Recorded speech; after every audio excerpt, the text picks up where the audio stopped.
Hi everyone, welcome to another episode of Excela Health Virtual Mall Walkers. We're so glad that you're joining us. Today is a special edition of Virtual Mall Walkers because I'm actually at a local farmer's market today, and I want to invite you to join me on my search for some fresh produce.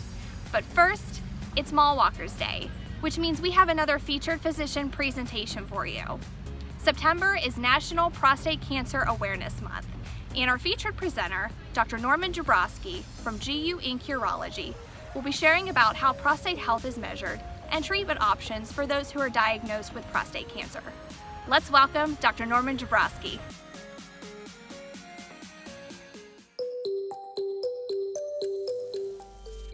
As men age, they tend to have problems with their prostate. It can affect how they urinate, making it more difficult to go or more frequent to go. Prostate cancer is the most commonly diagnosed cancer among American men.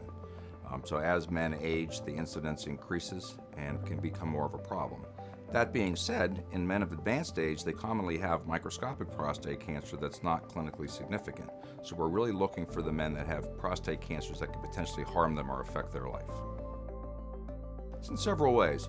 First of all, it can be their symptoms. If you are having difficulties urinating, frequency of urination, weak stream, waking up at night to go, that can be a sign of benign enlargement of the prostate, which can affect your health in that area. You can also have prostate cancer. Unfortunately, with the early stages of prostate cancer, there really are no signs or symptoms. Most men are picked up using either a digital rectal examination, feeling the prostate with our finger in the examining office, or by a PSA, prostate-specific antigen blood test. That test, while controversial, has actually been shown to pick up prostate cancers earlier in the early stages of disease, allowing us to find men who have the disease and treat it early. So among urologists, we still feel that the PSA is a very useful test and really one of the best markers of prostate health that we have available to us. There are several groups that are at increased risk for prostate cancer. Again, as we get older, the disease is more commonly detected, so it's more common in older men than it is in younger men. African Americans have a significantly increased risk for prostate cancer and often have more aggressive disease at an earlier stage, so they're kind of a unique group that we look for. Also, men with a first-degree family member, father, brother, who have prostate cancer, they have twice the risk of the general population of having prostate cancer. And if you have a second-degree relative, a cousin or an uncle that has the disease, you have about a 1.5 increased risk of the disease. So those are people that we specifically look for. When we're screening for prostate cancer, and screening is where you have no symptoms or signs, but we're doing a test such as a PSA blood test to look for the disease, we tend to screen men between the ages of 55 and 69, because those are the men most likely to have a significant cancer that may cause them problems and a long enough life expectancy for that to turn into a problem if it's not detected. There are several treatment options for prostate cancer, ranging from active surveillance, which is where we carefully follow the person and not actually treat them, but delay treatment until either they begin to have symptoms or problems from the disease, or it looks like the disease has become more aggressive and we're concerned about it causing problems. And the idea behind that is that there is a group of men who may never require treatment for their prostate cancer and they die of other causes. There's radiation therapy, which can be delivered in various ways. External beam radiation therapy, high-dose rate brachytherapy. Those are delivered through the Arnold Palmer Pavilion and the UPMC Cancer Center that we are affiliated with. Also, there's surgery to treat prostate cancer. Typically, it's an operation called a radical prostatectomy, where the entire prostate gland and the tissues around the prostate are removed. That can be done either through a traditional open incision or robotically, which is a form of laparoscopic or minimally invasive surgery. More and more these days we're doing robotic surgery as it has shorter hospital times, quicker recoveries, less blood loss, shorter catheter times after the operation.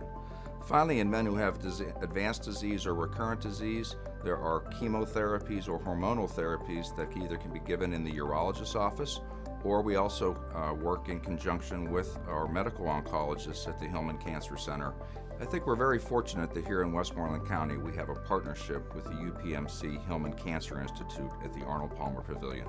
There is a strong partnership between Excela Health, private practice urologists such as myself, and the physicians at the Hillman Cancer Institute to provide comprehensive cancer care for our prostate cancer patients.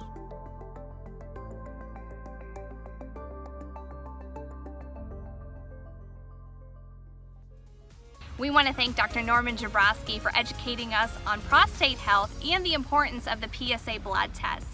Later on in this episode, I'll be sharing more about how you can schedule this screening and others. But right now, I'm going to go check out some of this produce at the farmer's market. Follow me.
Well, I'd say my trip to the farmer's market was a success.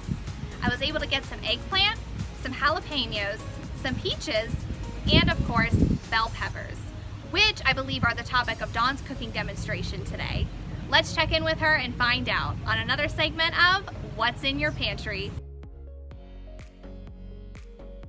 Hi everyone, welcome back to another episode of What's in Your Pantry. And today's episode marks the last day in our series of farmers market finds, and we're going to end the series with peppers. Okay, you can see right here I have a lot of variety of peppers. I have red, green, yellow, and some jalapeno peppers, but today I want to focus on red peppers. And the reason I want to focus on red peppers is the following. They have many health benefits. Number one, they have more vitamin C than the green variety. Number two, they are a good source of beta carotene, which you know helps with our eyesight. And number three, they are an excellent source of lycopene that helps prevent prostate cancer. So, the name of our recipe is red pepper dip with walnuts. Not a lot of ingredients. It is super easy to make right here in your food processor. It is chock full of antioxidants to help with prostate cancer prevention. It also is vegan, gluten-free, and dairy-free. So let's take a look at our ingredients. So we're going to start off with 4 roasted red peppers, and I just roasted these in my oven with some olive oil. And if you remember, when you roast produce that is red, like peppers, tomatoes, in last week's episode, the roasting, the heat enhances the lycopene in the produce, giving us more benefits to our health. Okay, so we're going to start off with red peppers. If you don't have fresh, you can always substitute the jarred roasted red peppers. The recipe also includes some balsamic vinegar, extra virgin olive oil, the juice of 1 fresh squeezed lemon. We are going to add some chopped garlic, cumin, and red pepper flakes for flavor, and then we're going to finish it off with some walnuts. Okay, so let's get started. We're just going to put everything right into the food processor. So let's start with getting these roasted red peppers blended.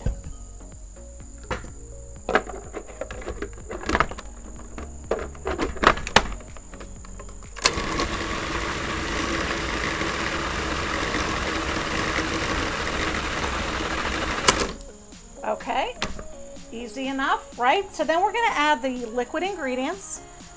We'll start with the balsamic vinegar, the olive oil, and I always use extra virgin olive oil, and then the juice of 1 fresh lemon. This lemon It's going to boost the vitamin C content, but it's also going to give it some nice tangy flavor. Okay, so we're going to mix this up. You can see already how easy it is. All right, so then let's add the flavor with the cumin, the roasted red pepper flakes, and the chopped garlic. Now, you know, the recipe gives amounts, but here is somewhere where you can modify this. Maybe you like things really spicy, you want to add more red pepper flakes, go ahead and do that. Let's chop up this, especially the garlic. And then we're going to add the walnuts. So this is about a cup of walnuts. And the walnuts here are going to give this dip some brain health boost, right? Walnuts are good for our brain, our memory. They're also the protein source of this dip.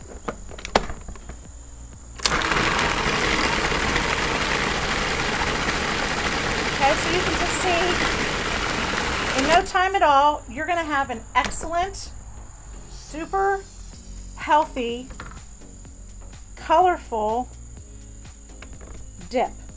Okay, so we're going to take the blade out.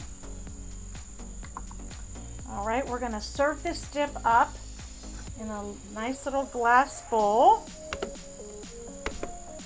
And this recipe makes a fair amount. So you could use this recipe as a dip, which I'm going to be using it as an appetizer dip. But this is also delicious as a sauce on maybe some grilled chicken, maybe some grilled fish, or grilled tofu if you're a vegetarian. Okay, so then we're gonna garnish this with some chopped walnuts,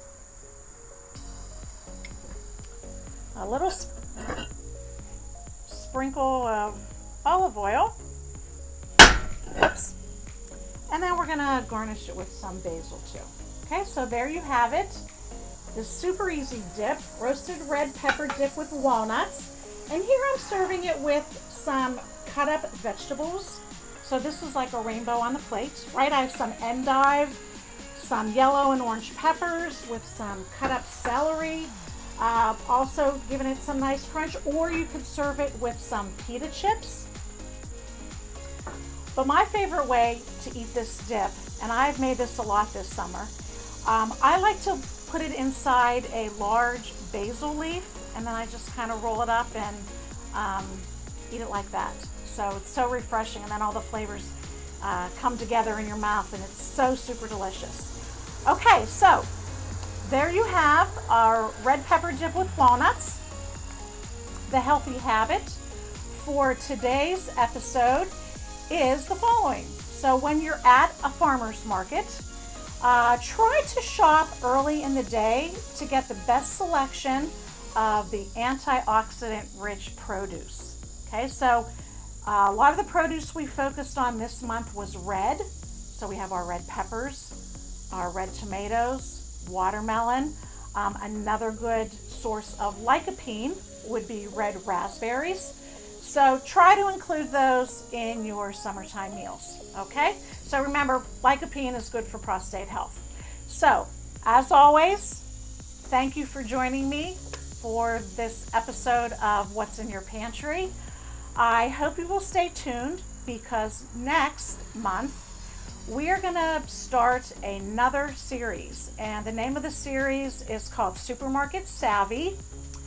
And I am going to set you on a supermarket scavenger hunt, okay?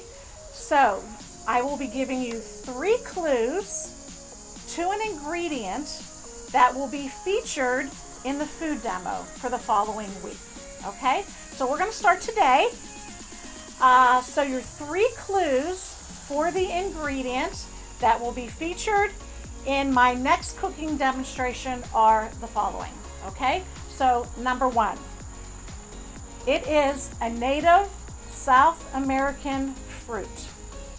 All right, so you may already know what section you're going to in the grocery store. Number 2, it is pink to reddish in color. And number 3, it can be enjoyed chilled on its own, blended in a smoothie, or cut up in a fruit salad. Okay, so good luck on the scavenger hunt. I hope to see you next week. So until then, stay healthy, stay tuned, and we'll see you then. Bye-bye.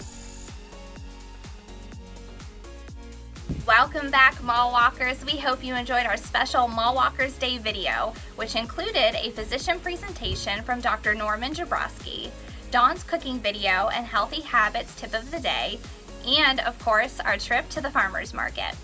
Be sure to check your email inbox for some additional content that we've sent to you, including 3 healthy recipes, an exercise challenge, a decompress your stress segment, and our thought of the day, plus some additional resources. We've included information about how to roast bell peppers, which is our featured food for the day. And we've also included information about our partnership with UPMC Hillman Cancer Center and our wellness check screening events. Dr. Jabrowski mentioned the importance of the PSA blood test, and this is one of the tests that you can receive at an upcoming wellness check event. For more information, check your email inbox for the flyer, which also includes information on how and when to register. Next month, we're going to be kicking off a new series called Supermarket Savvy. Dawn already gave you some clues as to the food that she'll be featuring in next week's video. Can you guess what it is? Send me your name and your guess, and we'll tell you if you're right. That's all we have for today. We hope you have a great day, a great weekend, and we'll see you next week.